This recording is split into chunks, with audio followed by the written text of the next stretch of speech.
Bom dia, Neide, tudo bem? Como é que tá essa terra maravilhosa aí de Búzios? Aí é mole, né? Trabalhar em Búzios é fácil. Hoje a gente vai ter a alegria de receber a desembargadora Tereza Castro Neves. Já vou dar um salve aqui à desembargadora Flávia Rezende. Participou com a gente semana passada, deu um show aqui na live, foi sensacional. Semana que vem a gente vai ter o desembargador Alexandre Câmara. Vamos falar sobre decisões polêmicas do STJ, né? Então, realmente, a grade aí de eventos da ESA tá bem cheia, tá muita coisa legal pra gente ver. Deixa eu adicionar aqui a desembargadora Tereza. Deixa eu ver se ela já entrou, peraí. Não, ela não entrou ainda. Tânia tá pedindo autorização, Tânia, mas hoje a live é com a desembargadora Tereza Castro Neves. Bom, então hoje que a gente vai falar é de acesso à justiça e cooperação, né, em tempos de crise, né? Muita coisa acontecendo, muitas novidades no âmbito do judiciário, algumas medidas inovadoras no plano da advocacia. Então, o que a gente vai pedir hoje para a desembargadora examinar um pouco é isso, assim, como é que está essa questão do acesso à justiça, do acesso ao judiciário de um modo geral, né, a questão da revisão dos contratos, quais são os elementos que tem que se verificar, né, como é que ela enxerga essas questões envolvendo a edição de medidas provisórias e de leis já prevendo diretamente a redução. A desembargadora Tereza entrou, vou adicioná-la aqui, peraí.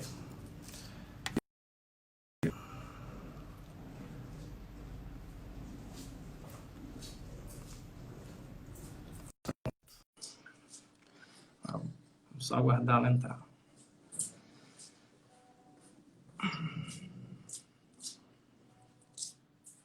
Conectando. Acho que agora vai. Saudar o professor Rodrigo Pinheiro, de Brasília. Estou vendo aqui, passando aqui pela live. Esse perfil, enfim, ele tinha um perfil, agora está com outro perfil. Depois a gente... Ainda não entrou. Deixa eu ver. Está dizendo que a desembargadora Tereza recusou. Vamos tentar mais uma vez aqui. É só dar o ok aí. Agora eu te mandei o pedido. Entrou. Entrou, acho que agora sim. Eu não te vejo, eu estou te ouvindo. Tá, bom só dia. Eu não sei o que eu preciso fazer para você me ver, hein? Normalmente entra automático quando eu mando esse aviso, você dá o ok. Não sei se tem alguma configuração aí de câmera, mas normalmente entra direto. Será que tem alguma coisa aí? Porque você está me vendo? Você está me vendo? Tá, então possivelmente é alguma configuração.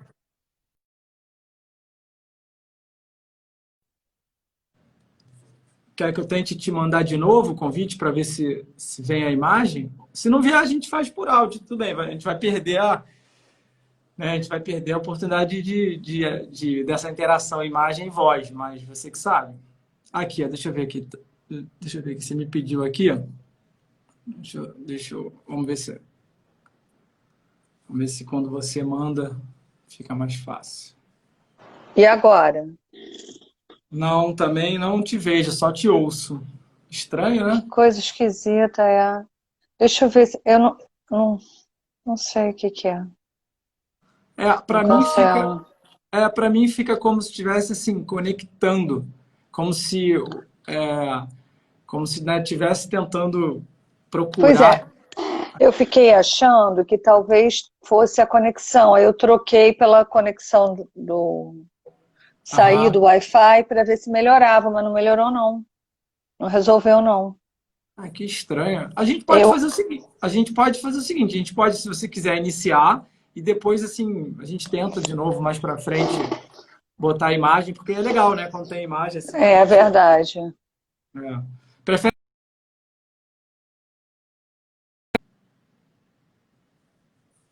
Deixa eu ver, deixa eu tentar uma última vez aqui.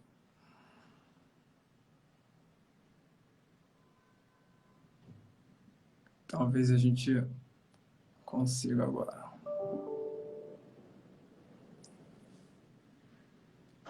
Ah, agora sim. Entrou? Ah, Entrou. legal. Que bom. Agora sim. A Mas tá sua imagem... engraçado que para mim tá congelada a imagem Não, também. então, a sua imagem tá congelada, mas pelo menos entrou, melhorou, entrou a imagem e É, o áudio. Vamos ver daqui a vamos ver pouco, se talvez melhore melhore. a imagem, né? Bom, desembargadora Tereza, primeiramente, uma alegria para a ESA ter Vossa Excelência aqui participando do projeto das quartas processuais. Como muita gente sabe, Vossa Excelência compõe a Sexta Câmara Civil, né? Uma desembargadora altamente técnica, assim, cuida dos mínimos detalhes, realmente, sempre que tive a oportunidade de despachar com Vossa Excelência, sempre mostra total conhecimento dos casos e tal, e recebe com muita liturgia e cordialidade do advogado, né? Eu agradeço em nome da ESA e da advocacia de um modo geral. Hoje, a nossa pauta aqui é acesso à justiça e cooperação. Você está me ouvindo, desembargador? Tô te ouvindo. Tá, tá. E cooperação. E nada, ninguém melhor do que Vossa Excelência para poder a gente oxigenar e trocar algumas ideias sobre esse tema, né, que é tão caro hoje, não só para o judiciário, como para a advocacia de um modo geral. E a ideia é primeiro franquear a palavra para você, Vossa Excelência, fazer uma saudação inicial e depois a gente começa com algumas provocações aqui, algumas perguntas que eu queria fazer. Tá. Bom, primeiro bom dia a todos. É sempre fácil ser recebido pelos amigos, eles são todos suspeitos, como sempre. Então eu boto metade dos elogios nessa suspeição ao doutor Marcelo. E, de fato, o judiciário tem enfrentado, como todos, né, muitos desafios com esse momento de pandemia. O primeiro desafio é o tecnológico mesmo, que é prestar a jurisdição dentro de casa. Como vocês estão vendo, pelo menos congeladamente, vocês estão dentro da minha casa hoje. E é o que tem ocorrido todos os dias desde o início da pandemia, apesar de que nós reiniciamos parcialmente os trabalhos presenciais dia 29, ontem, no Fórum Central, mas sem atendimento ao público. Uhum. Primeiro, para a segunda instância, estou dizendo com relação aos desafios de prestar a jurisdição, ficou muito mais fácil em alguns aspectos. O primeiro aspecto é o acervo, 99,9% dos processos já sobre o meio eletrônico, que permite o acesso de casa. Uhum. Segundo, eu posso falar por mim, não posso falar por todos, eu já tinha por hábito botar os meus assessores para trabalharem em casa alguns dias na semana. Eu nunca precisei de todos juntos comigo. Na verdade, eu sempre brinquei que eu disse que eu era a pessoa que mais ia ao fórum dos assessores. Porque a minha presença era mais requisitada do que a deles, pelos advogados, pelas sessões, etc. Então, eles já tinham se acostumado a trabalhar e eles já tinham se organizado para trabalhar em casa, ou seja, eles tinham equipamentos para trabalhar, tinha uma boa rede de internet, o que não aconteceu na primeira instância com a maioria dos servidores. Então, para nós, ficou mais simples. O outro fator que facilitou é que nós já fazíamos a videoconferência. A Exatamente isso. videoconferência não, a sessão virtual, vamos dizer. A videoconferência não. E é Mas a exatamente, sessão virtual. desembargadora, exatamente esse ponto que eu queria já começar a te perguntar. Como é que estão isso? As audiências virtuais já aconteciam, né? Como é que estão esses julgamentos por videoconferência nesse momento de crise? Todas as câmaras, de modo geral, já têm. Sustentação oral estão acontecendo, transcorrendo sem problemas. Como é que está isso? Pois é.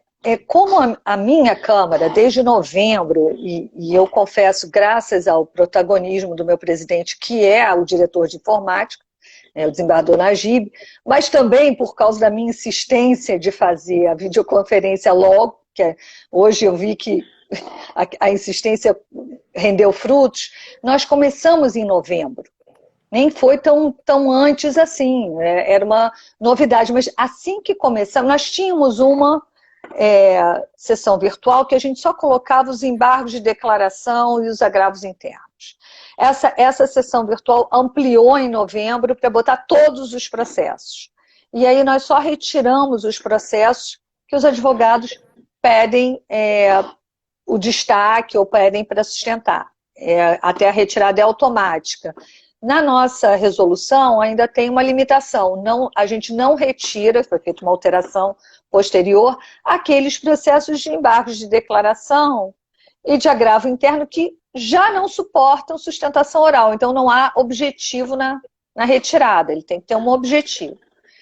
E a videoconferência nunca aconteceu, e aconteceu a primeira vez esse mês, demorou, até porque nós demoramos a aprender a trabalhar com a ferramenta, a Cisco Webex, mas nós tentamos num dia, não funcionou, adiamos para a semana seguinte, e aí foi uma grata surpresa. Nós fizemos só 12 processos, que era um teste, mas os 12 processos foram julgados em 1 hora, que é muito rápido, razoavelmente rápido, com todas as sustentações que haviam sido requeridas sendo realizadas com muita tranquilidade pelos advogados. Alguns não compareceram, mas isso é normal até nas sessões presenciais, que os advogados simplesmente não comparecem. E aí, vamos lá entrar no nosso dever de cooperação processual, lealdade e boa-fé, esse pedido de sustentação oral, eu acredito que tenha que ser motivado, de fato, ter uma necessidade e não ser um expediente para atrasar a prestação jurisdicional. E até, depois eu quero conversar melhor com os colegas de Câmara, mas a gente pode até pensar, então, numa forma de apenar o chato, e aí eu quero até trocar uma ideia, o CPC, quando fala em ato atentatório à dignidade da justiça, quando fala em litigância de má-fé, que são multas em razão da falta do dever de lealdade, de cooperação e falta de boa-fé, ele impõe a multa à parte. Aqui, diferente de outros países, Estados Unidos tem muito mais rigor e o advogado responde muito mais diretamente por determinados atos do que no Brasil. No Brasil, quem responde no final é o cliente. E muitas vezes, os juízes sensíveis a isso, até porque às vezes o cliente nem conhecimento tem sobre esse tipo de procedimento, e nem autorizou, e nem incentivou, e é ele que vem, no final, ter que sofrer uma penalização, um pagamento de multa.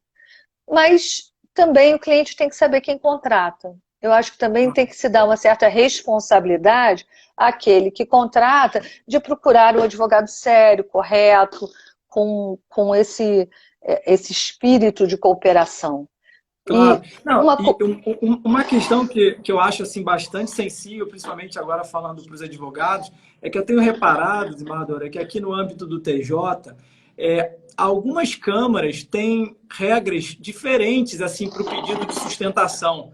Em algumas câmaras você tem que pedir até 24 horas antes, em outras você tem que pedir até 3 dias antes. Isso também seria legal se fosse padronizado, né?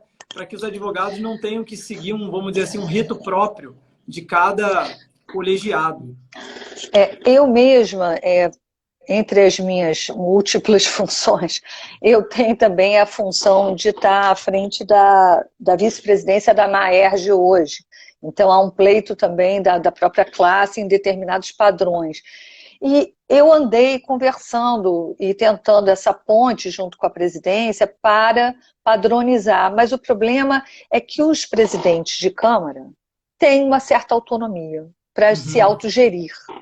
E eles não querem abrir mão desta autonomia, porque cada um tem um procedimento de gestão. A gente não tem uma gestão nem da secretaria padronizada. Você vê que algumas secretarias têm ISO, outras não têm ISO, enfim. Não tem, cada um tem lá as suas preferências. E também nós temos as particularidades. Nós temos pessoas que têm muita dificuldade digital, que não sabem usar as ferramentas, que mesmo dentro da minha Câmara tem alguns que são mais entusiastas e outros mais reticentes. Uhum. E aí tem presidentes de câmaras que se negam a fazer a videoconferência. Não querem fazer de jeito nenhum, até porque não sabem. Entendi. E parece simples, mas a ferramenta da Cisco Webex não é tão simples assim, ela não é tão intuitiva. Tá. Tanto que nós fizemos pelo menos 4 reuniões para resolver a utilização.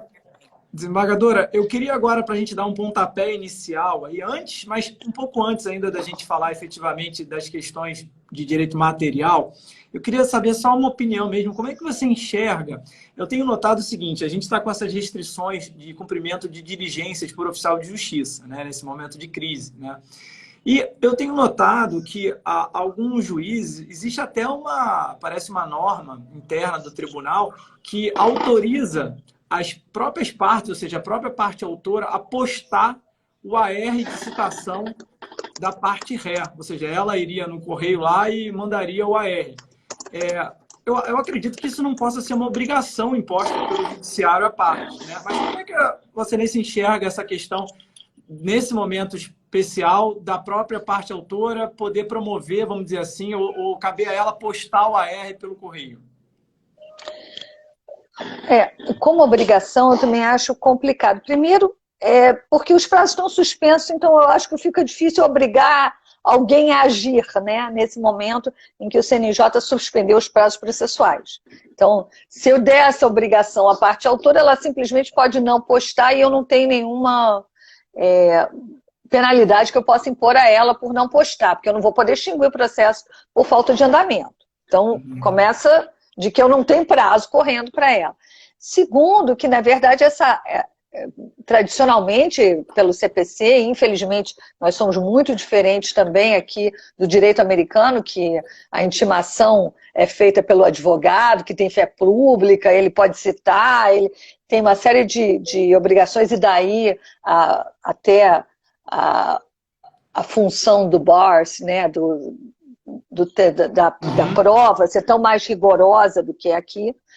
Não que a OAB não seja rigorosa, mas é porque lá ainda é mais rigorosa na aprovação dos seus membros. Mas por conta dos reflexos, né? Então eu fico achando, é um ato privativo da justiça a citação. Aliás, porque é um ato solene, soleníssimo, e ele tem consequências seríssimas, como interromper prescrição, constituir em mora, quer dizer, tem uma série, tornar litigiosa a coisa, ele tem consequências muito graves. Daí a transferir uma obrigação para a parte, eu acho que eu não posso fazer isso por imposição legal. Agora, eu também acho que os atos processuais são sempre aproveitados quando eles atingirem as suas finalidades. Essa é a regra geral. Claro. Se eu não tenho prejuízo e ele atingiu a sua finalidade, eu vou dar ele como realizado e bom para os seus efeitos. Então, se a parte resolver cooperar e quiser cooperar e fizer a citação, e a outra parte comparecer a juízo, eu não estou vendo em princípio, nenhum vício nessa realização do ato em si. Agora, Não, desculpa, pode completar. Não, eu estou dizendo, mas essa obrigação com possibilidade de penalidade, eu acho que não existe. Existe sim o interesse da parte em cooperar. Eu concordo plenamente. Eu acho que o judiciário não pode impor à parte essa obrigação de pegar o AR, a parte autora pegar o AR e postar no correio para formalizar a citação da parte ré. Por outro lado, havendo essa autorização e a parte autora tendo interesse, ela pode realmente tomar esse ato, promover esse ato, né? Aí, os advogados podem intimar, como essa previsão no CPC, podem intimar o advogado da parte contrária, já é um princípio dessa maior flexibilização, né, de alguns atos que a rigor são solenes, mas já é um princípio de uma evolução na questão da relação de advogado com o advogado, né? No caso da citação vai ser advogado da autor com a parte ré. Mas eu totalmente de acordo que se a finalidade for atingida e a parte ré vier aos autos, está suprida a eventual irregularidade ou eventual nulidade e vida que segue, né? Bom, desembargadora, então vamos entrar especificamente agora no tema que eu acho que para Vossa Excelência é bastante sensível, você é muito estudiosa do tema, né? Que é a questão da revisão de contratos, como é que faz a reharmonização de bases contratuais. E a minha pergunta é, como é que as partes agora, os contratantes, por exemplo, vão pegar um segmento específico imobiliário, locações, né? Qual é o seu conselho, qual é a sua, enfim, suas advertências? Como é que as partes devem negociar para que não haja uma judicialização automática de tudo? Porque, obviamente, a crise afetou todo mundo, né? Mas não é qualquer contrato, penso eu, e aí eu dou o exemplo do contrato de locação envolvendo supermercado. Um supermercado talvez esteja vendendo mais do que vendia ou não foi afetado. Então, não, é caso a caso, né? Existem alguns critérios, é isso que eu queria saber um pouquinho de Vossa Excelência. Pois a questão é que a pandemia é uma realidade que não precisa de prova e todos nós sabemos que ela existe e os efeitos também são largamente divulgados em todas as mídias sociais, todos os dias, às vezes até mais do que a gente gostaria de assistir. Mas esses efeitos vão afetar determinados setores muito, não vão afetar outros nada e vão afetar outros menos. Porque alguns comércios, de fato, estão proibidos de funcionar, outros estão funcionando parcialmente, e houve uma queda drástica do seu faturamento, e outros estão funcionando a pleno vapor como se nada houvesse. Então, são essas situações que têm que ser distinguidas entre si. E aqui, o reequilíbrio do contrato se dá quando o contrato desequilibrou. Então, o primeiro ponto houve o desequilíbrio? É a primeira pergunta a se fazer. E depois, se esse desequilíbrio é um desequilíbrio que comporta uma readequação, primeiro, essa prestação ainda é possível? Uhum. Porque se a prestação é impossível, na verdade, a solução é a resolução do contrato pelo fortuito força maior, se é que foi pelo fortuito força maior, se é que esse contrato já se tornou impossível por um outro motivo, que já foi um inadimplemento anterior. Também, e aí eu já vou só tocar na lei dos efeitos temporários de direito privado da Covid, a 14.010.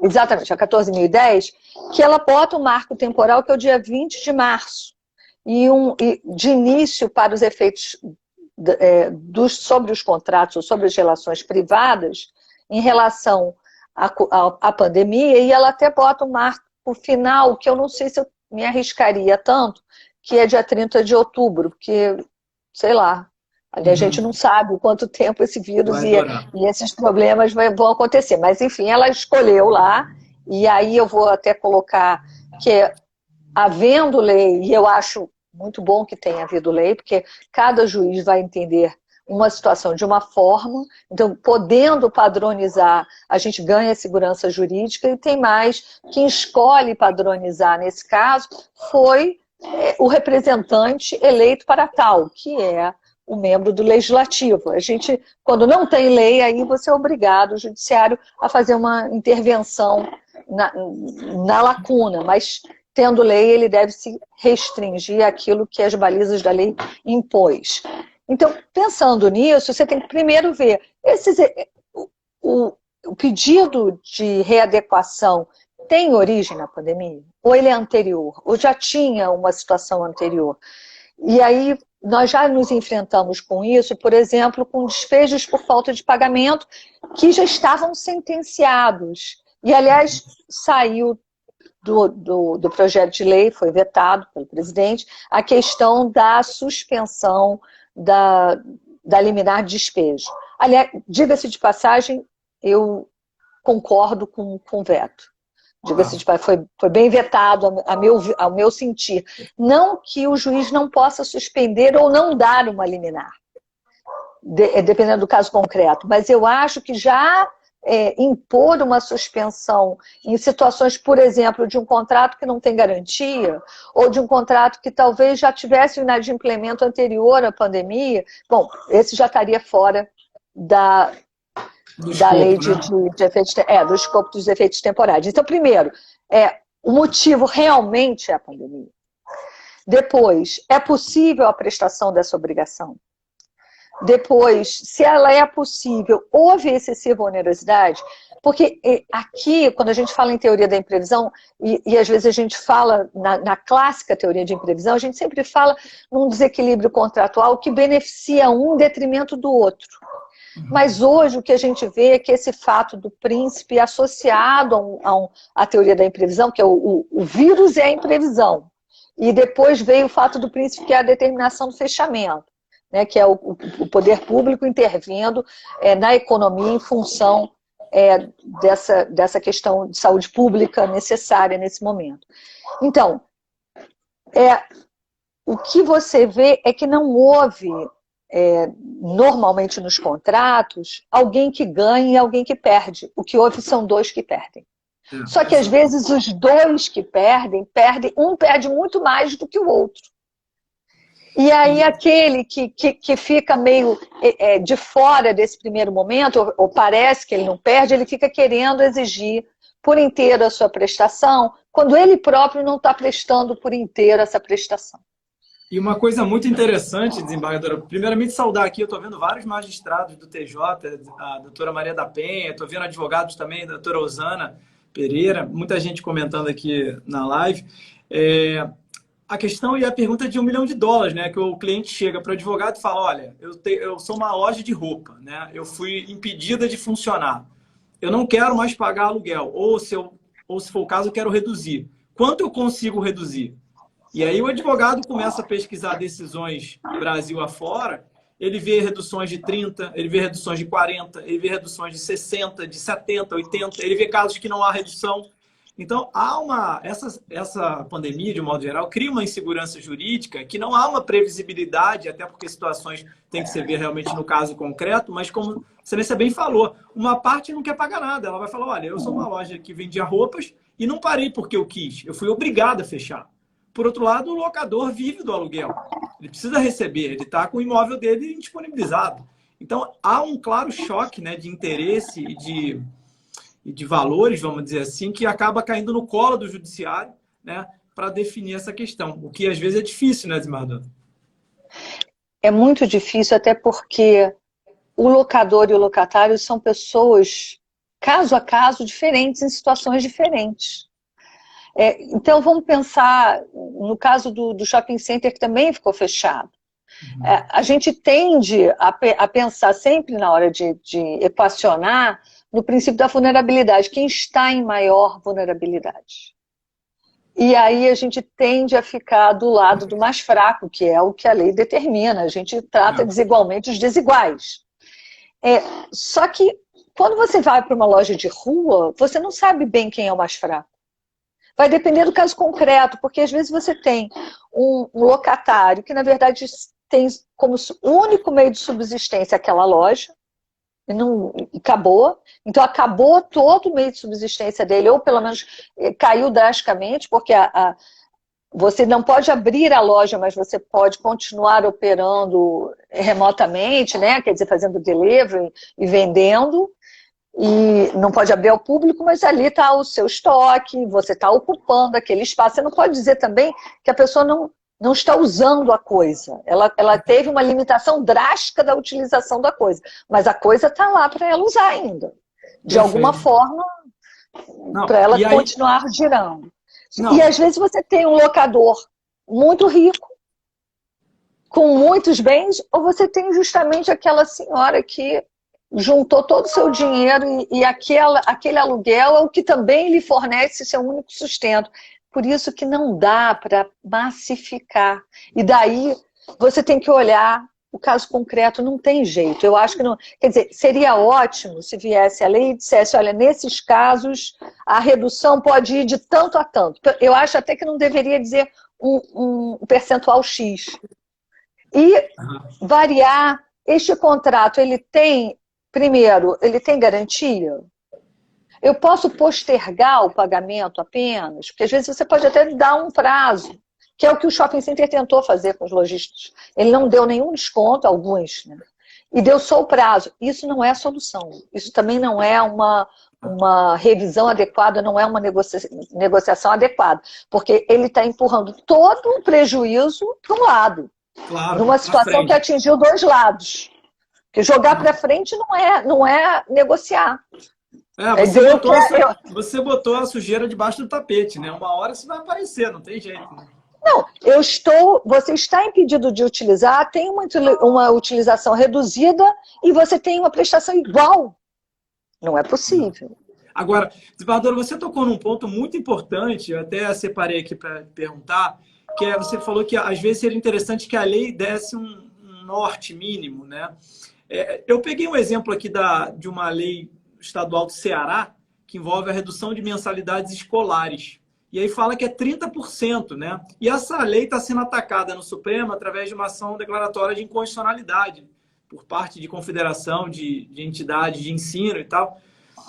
A gente tem também algumas medidas provisórias, como, por exemplo, aquela da agência de viagem, de turismo, que diz que se, enfim, as pessoas que já tiverem comprado passagem, tiverem reservado hotel, elas não vão receber o dinheiro de imediato, só depois de 12 meses, cabendo ao prestador de serviço oferecer, primeiro, remarcação, dar algum tipo de desconto, e só se não houver nenhum acordo, depois de 12 meses, então, que haveria o reembolso. Como é que você se enxerga essas leis ou atos normativos, de um modo geral, que visam, que tentam criar alguns critérios, alguns padrões de conduta para o jurisdicionado de um modo geral? Você acha que a lei deve realmente se imiscuir nessa questão de tentar já fixar ou pré-valorar percentuais, ou realmente só colocar os critérios que devem ser analisados no caso concreto? Olha, todo mundo quer segurança jurídica. Eu brinco que eu digo que a norma é boa quando ela vale para todo mundo. Por pior que ela seja. Pelo menos você sabe o que esperar daquela situação.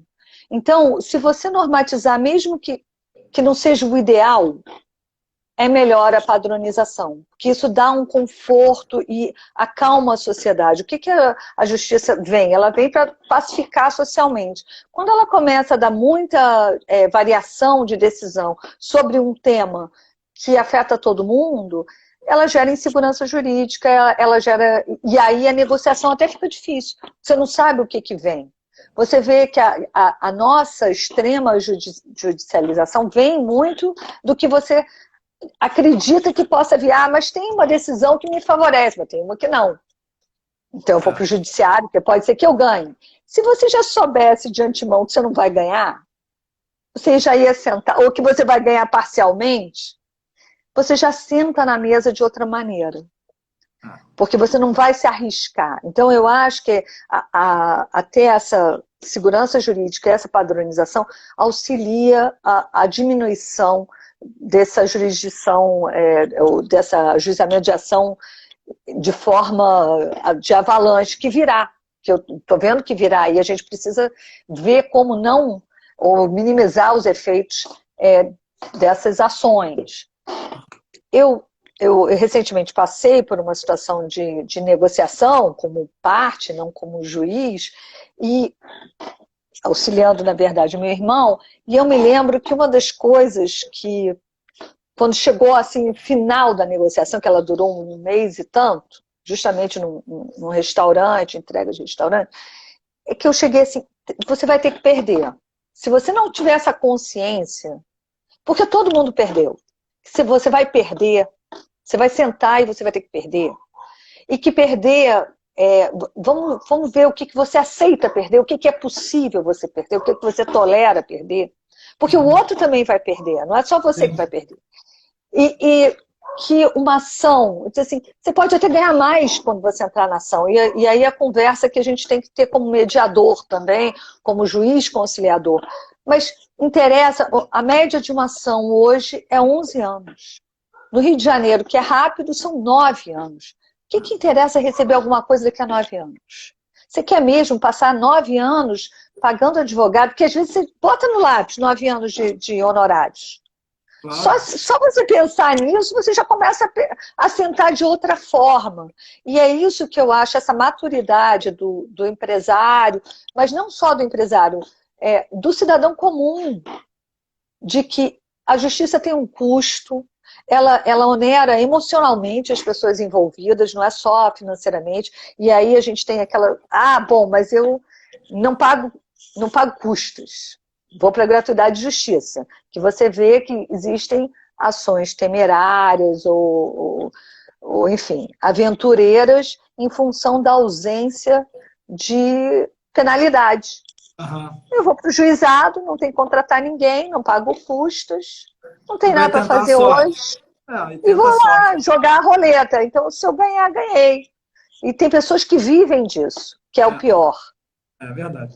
Agora, desembargadora, uma questão que também bastante relevante é o seguinte: eu não sei a sua opinião, mas eu vejo com muito bons olhos essas empresas, principalmente essas empresas que são prestadoras de serviço, ou são, enfim, de algum modo, prestam algum tipo de atividade, né, no sentido de se anteciparam, muitas empresas se anteciparam, oferecendo soluções nesse momento de crise. Então, por exemplo, eu vou dar a hipótese de uma academia, até onde eu sou matriculado, que ela mandou um e-mail dizendo, olha, a gente vai parar você vai continuar pagando normal, mas a gente vai congelar o seu plano e quando você voltar, você vai ter esses meses em que a academia ficou fechada para frente.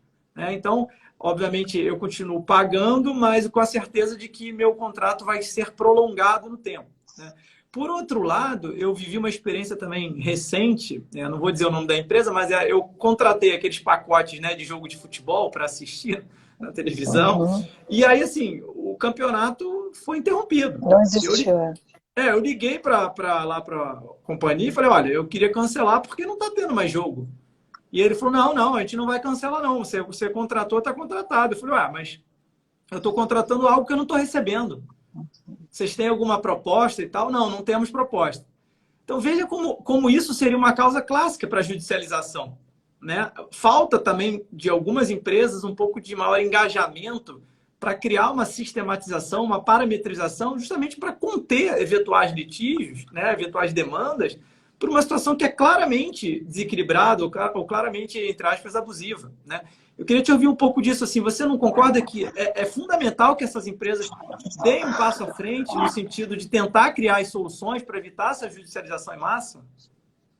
Bom, primeiro, a demonstração proativa do empresário, que já oferece ao seu cliente uma forma dele ter uma renda para poder sobreviver esse momento e depois manter uma fidelização do cliente no futuro, ele não perder esse cliente para sempre, é extremamente importante até do ponto de vista negocial, econômico, é uma visão inteligente do empresário. Mas o que eu quero dizer também é que esta proposta, e eu estou usando a palavra proposta de propósito, ela está obrigando o empresário a cumprir. Então, se você receber um e-mail que diz que seu contrato será prorrogado, ele terá que ser prorrogado.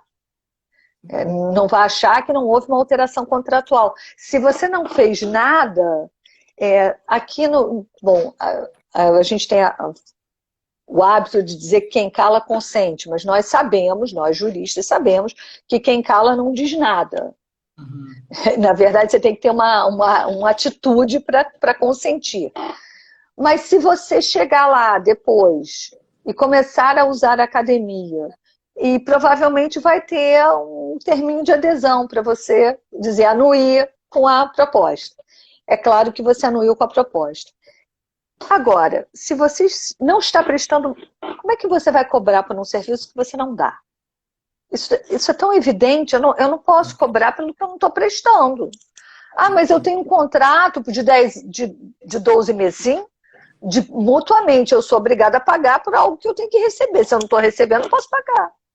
É o primeiro ponto. A mora aí ele vai dizer, eu não estou em mora por causa da força maior. Aí, que o Código Civil diz isso.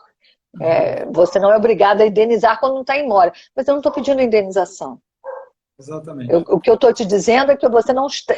como eu também não estou em mora e você não está dando, eu também não sou obrigada a pagar.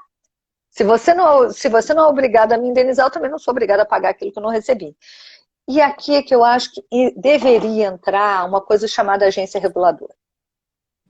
Se você for ao PROCON, que aí é um nítido caso de consumo, ele deveria aplicar uma multa, sim. Porque há um dever de você está não prestando nada, está cobrando alguma coisa para não prestar nada. Então, você está em descumprimento da lei. Claro. Eu acho que você já está em situação de abuso de direito, de ilegalidade mesmo, e aí você está sujeito a uma multa. E aí a multa tem que ser pesada.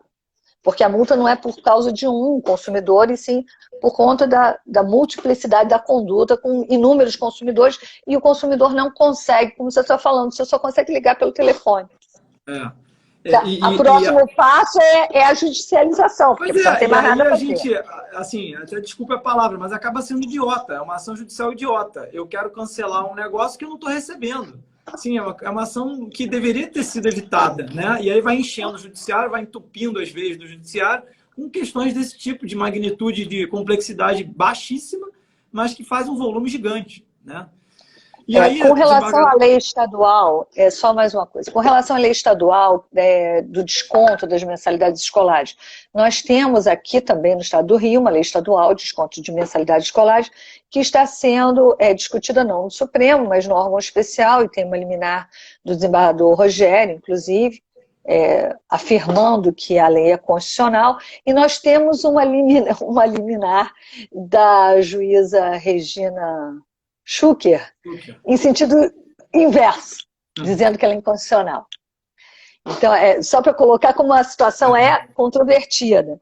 E por que ela é controvertida? Porque existe um precedente do STF dizendo que essa questão de redução de preço e mensalidade escolar seria uma questão de direito civil. Sendo uma questão de direito civil, a matéria seria privativa da União Federal, entendendo-se Câmara Legislativa da República, né? Então, deputados e senadores. Então, a iniciativa teria que ser da União Federal. Mas tem uma outra interpretação que, em caso de consumo, é possível uma legislação estadual específica. Nós temos até outras leis de consumidor. E nós temos aqui uma questão, é consumo ou é direito civil? Daí a aparente contradição das decisões. Bom... E esse ponto é muito interessante, que a gente fala muito, né, da necessidade, o Código de Processo Civil prevê isso agora expressamente, a necessidade dos tribunais manterem a jurisprudência estável, íntegra e coerente, está lá no 926, mas esses exemplos que Vossa Excelência deu comprovam que, na verdade, a gente não tem nem a jurisprudência, a gente tem uma jurisprudência, né? Porque tem entendimento para tudo quanto é lado e a gente fica no meio desse tiroteio aí, perdido, sem saber para onde caminhar, né? Não, e o CPC, ele dá umas soluções, né? Que, nesse caso, por exemplo, no caso das mensalidades escolares, esse caso não é possível porque a gente tem... o órgão especial é o único órgão competente para falar de inconstitucionalidade de leis, no caso concreto, se for federal, mas se for estadual, no caso, ou municipal, lato sensu, né, as ADINs, a ação direta de inconstitucionalidade com efeito erga omnes.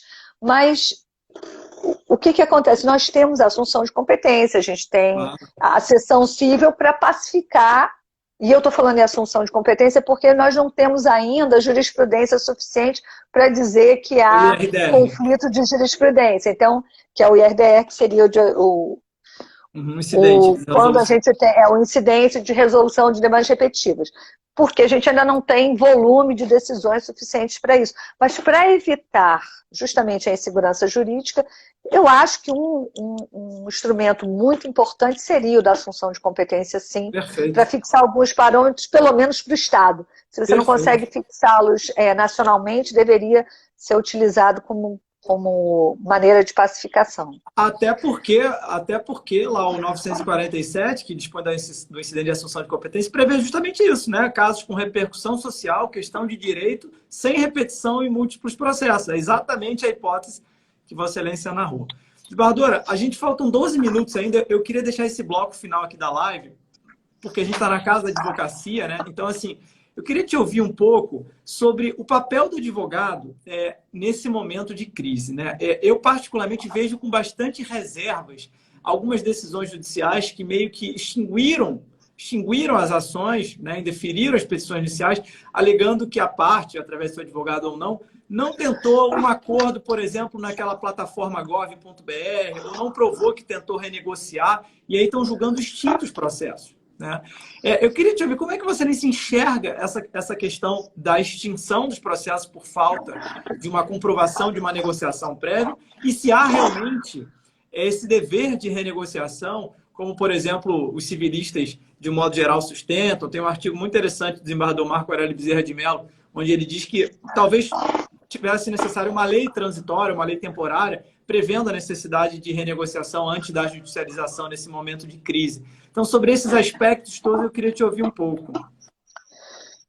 Pois é, nós temos um dever de negociar, e temos um dever de negociar que está lá inscrito no CPC no artigo 190. E esse dever de negociar que fala que é pré-judicialização e durante a judicialização, ele tem consequências jurídicas que a própria lei coloca. Entre elas, se o juiz determinar mediação, conciliação e a parte se recusar a comparecer à audiência, ela será apenada com multa por ato atentatório à dignidade da justiça. Então, dever existe. Mas esse dever de negociar prévio, ele e é o que o desembargador Marco Aurélio, aliás, que eu tenho a maior admiração e respeito, mas defende ele como condição de admissibilidade da ação, e aí ele até tem uma repercussão geral do ministro Roberto Barroso sobre o assunto num caso lá de previdência privada, que é pouco diferente, que é uma autarquia federal, e você tem, na verdade, uma maneira de esbarra no interesse de agir, você não teve, na verdade, obstado o seu direito, e daí você já ia lançar mão de uma judicialização. Aqui, você não tem um caminho já pré-determinado, mesmo que exista uma plataforma, nem todo mundo conhece a plataforma. E depois essa negociação não é só para quem tem plataforma, seria para todos aqueles que sofressem os efeitos da pandemia. E aí você tem que encontrar o seu ex-adverso, que às vezes não quer falar com você e que você nem sabe onde ele está. Quer dizer, no caso de locações, por exemplo, é muito comum que o locatário só fale com a administradora. E às vezes o locador não obsta uma negociação, mas a administradora não faz o link. Às vezes ele não consegue chegar ao proprietário. Então, como é que você vai ver, no caso concreto, e aí eu tenho que ver no caso concreto, que você tentou ou não a negociação? Eu acho que você vai ter que provar. Aí, matéria de prova. Mas dizer que isto é uma condição de procedibilidade da ação, eu acho que só pode ser se você tiver escrito no seu contrato que você vai utilizar esse método antes, porque você pode escolher, vou ter que usar mediação, vou escolher até já o mediador antes de ir ao judiciário. Se você tiver isso escrito no seu contrato, e aqui a gente vai conversar sobre a Lei 13.874, né, que é da liberdade econômica, Declaração de Liberdade Econômica, que a gente pode alocar os riscos para um lado, que vai se entender os contratos de direito civil e empresariais como válidos e simétricos, e que você vai ter que não há presunção de vulnerabilidade, que você que vai ter que fazer a comprovação da vulnerabilidade. Quer dizer, se existe isso no seu contrato, e esse contrato não é um contrato de direito consumidor, não é um contrato padrão, ele foi livremente negociado. Então está dentro desse escopo da Lei de Liberdade Econômica, é claro que eu posso extinguir, porque vocês optaram por isso. Sim. Mas aí o contrato faz lei entre as partes, tem uma lei. Agora, o CPC não faz essa obrigação. Ele tem consequências de dever e tem penalidades, mas ele não faz essa obrigação como condição específica da ação. Perfeito. E aí eu acho que não cabe ao magistrado fazer, e eu peço vênia não só ao meu colega, Marco Aurélio, mas também ao professor, que é o grande preconizador disso, o Anderson Schreiber, que fala na possibilidade de extinção. Só que se eu não posso extinguir o processo, mas verifica-se esse abuso de direito, essa intolerância, essa ausência de lealdade entre as partes, que é um corolário da boa-fé objetiva, quer dizer, que também tem escopo no princípio da solidariedade. Quer dizer, você não tem uma atividade de cooperação processual no atingimento do acordo. Eu acho que eu posso começar a pensar numa eventual inversão do ônus da sucumbência. Então, digamos que, de fato, o meu contrato mereça uma revisão. E eu tinha uma maneira fácil de conseguir essa revisão, extrajudicialmente eu me neguei, eu fui intransigente, eu não quis fazer essa negociação de jeito nenhum. Aí você vai dizer, eu mandei e-mail, ele não respondeu, disse que não ia sentar, que ia para o judiciário e acabou. Não quero conversar, porque também... ou então sentou e ofereceu algo muito... porque essa negociação tem que ser... essa negociação tem que ser efetiva, tem que ser real. Não pode ser dizer assim, olha, eu estou negociando, você perde tudo, eu ganho tudo. Isso não é negociação, né? Aí não tem negociação. É como eu disse, sentar na mesa predispõe a perder algo. Se você não está predisposto a perder algo, você não está negociando.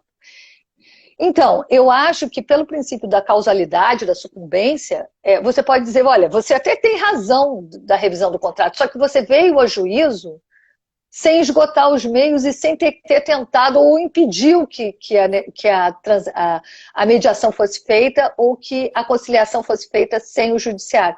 Então, você deu causa. Você deu causa à propositura da ação, não obstante se ganhar a ação. Ou melhor, você fazer a revisão do contrato.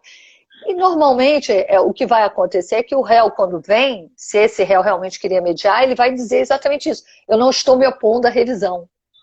E normalmente, quando esses casos de mero acertamento, o que a gente fazia não havendo a intolerância? Você dividia as custas, dividia os honorários.